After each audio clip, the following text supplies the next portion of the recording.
പൊട്ടിച്ചുകൊണ്ടാണെങ്കിലും അവർ തെറ്റ് പ്രചരിപ്പിക്കും. ആ പ്രചരിപ്പിച്ച ആളുകൾ പിന്നീട് എന്ത് പറഞ്ഞു? കാണാനില്ല, അത് വിട്ടു.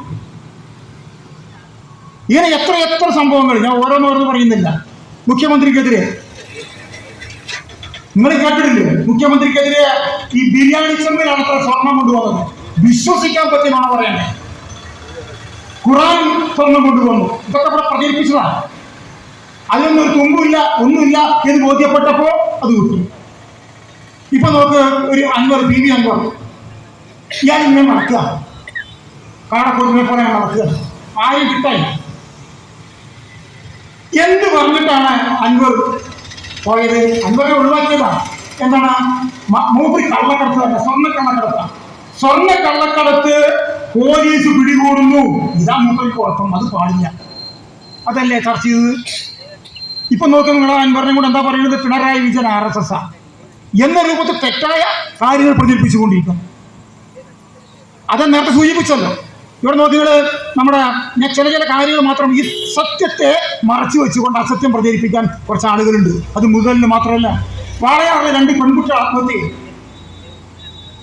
അന്ന് ആത്മഹത്യ ചെയ്ത് ഒരാഴ്ച കഴിഞ്ഞിട്ട് എത്ര ദിവസങ്ങൾ, എത്ര മാസങ്ങളാണ് ഈ സംസ്ഥാന ഗവൺമെന്റിനെയും പോലീസിനെയും ഇവർ ആക്രമിച്ചുകൊണ്ടേയിരുന്നത്. ഇപ്പൊ CBI അന്വേഷണം വന്നല്ലോ. എന്താ പറയാനുള്ളത്? മറുപടി എന്താ? ആ പറഞ്ഞതിനെ എപ്പോഴും വന്നത് ഇങ്ങനെ അസത്യം പ്രചരിപ്പിക്കും. നോക്കി നിങ്ങൾ, ഈ വയനാട് ഈ പ്രശ്നം ഉണ്ടായിട്ട് 5 നയാ പൈസ ഇന്ത്യ ഗവൺമെന്റ് പാവങ്ങൾക്ക് തന്നില്ല. അത് പറയുമ്പോൾ ആളുണ്ടോ? അത് പറയാൻ ആളില്ല, സത്യം പറയാൻ ആളില്ല. അപ്പൊ കേരളത്തിൽ പരക്കെ എടുത്ത് പരിശോധിച്ചാൽ നിരവധിയായ കാര്യങ്ങൾ അസത്യം പ്രചരിപ്പിച്ചുകൊണ്ട് സത്യത്തെ മറച്ചു വയ്ക്കുന്ന ഏർപ്പാട് നടത്തിക്കൊണ്ടിരിക്കുകയാണ് ഈ വലതുപക്ഷ പാർട്ടികളും അവരെ മാധ്യമങ്ങളും അവരെ സോഷ്യൽ മീഡിയ. ലീഗിന് ഈ പട്ടാമ്പി അസംബ്ലി മണ്ഡലത്തിലാകെ സമ്പത്ത് എത്തിക്കുന്ന ഒരു വിങ്ങുണ്ട്. വലിയ കച്ചവടക്കാരാണ്, തിരുവനന്തപുര കേന്ദ്രമാണ്, കൊപ്പത്ത് അവരുടെ ആളുകളുണ്ട്. അവർ 7.5 കോടി രൂപയ്ക്ക് മുക്കുബന്ധം വെച്ചു. എത്രക്ക്? 7.5 കോടി രൂപയ്ക്ക് മുക്കുബന്ധം എവിടെ കിട്ടുക? പഠിച്ച യുദ്ധമാരാണ്. അവരെ കുറിച്ച് 7.5 കോടി രൂപയുടെ മുക്കുബന്ധം പണയം വെച്ചിട്ട് KSF വളാഞ്ചേരി പിടികൂടി. ലീഗിന്റെ നേതാക്കളാണ്. ആ പൈസ ഉപയോഗിച്ചുകൊണ്ടാണ് പട്ടാമ്പി കോളേജിൽ കഴിഞ്ഞോളം ഇലക്ഷൻ നടത്തിയത്. ഇവിടെ പല തെരഞ്ഞെടുപ്പിലും പല കാര്യങ്ങളിലും ലീഗിനും കോൺഗ്രസിനും പണം കൊടുക്കുന്ന ഈ മുക്കുബന്ധക്കാരാണ്. ഈ മുക്കുബന്ധക്കാർക്കെതിരെ ഒരു വാർത്ത, ഒരു സംസാരം, ഒരു ഇടപെടൽ നിങ്ങൾ കേട്ടിട്ടുണ്ടോ? അവരെ മഹത്വീകരിച്ചുകൊണ്ട് നടക്കും.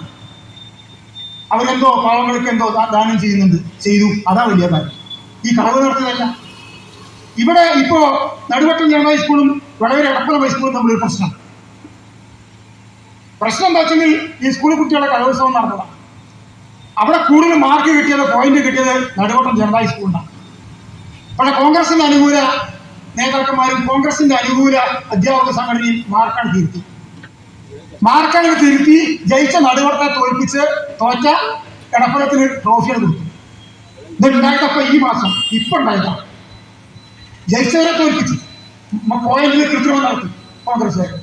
എന്നിട്ട് എടപ്പല സ്കൂളിൽ കൊടുത്തു. എടപ്പല സ്കൂളിൽ അവർ മുതലാളിമാരുണ്ട്, അവർക്ക് അയ്യന്മാരാണ് എന്നെ കൈകാര്യം ചെയ്യുന്നവർക്ക്. ഇതിന് ആളുകൾ സർക്കാരാണ് ജനറൽ സ്കൂളിൽ പ്രശ്നമായി കാര്യം കണ്ടുപിടിച്ച് പ്രശ്നമായതോടുകൂടി എടപ്പലം സ്കൂളുകാർ ഈ ട്രോഫി നടുവട്ട സ്കൂളിൽ കൊണ്ടേ കൊടുത്തു. ഇതിങ്ങനെ എവിടെ കിടന്നത്? ഇത് പട്ടാമ്പി നടക്കുന്ന ഇത്തരം കാര്യങ്ങൾ ഇവിടെ നടക്കുമ്പോൾ ഇവർ ചർച്ചയായി കേൾക്കുന്നുണ്ടോ?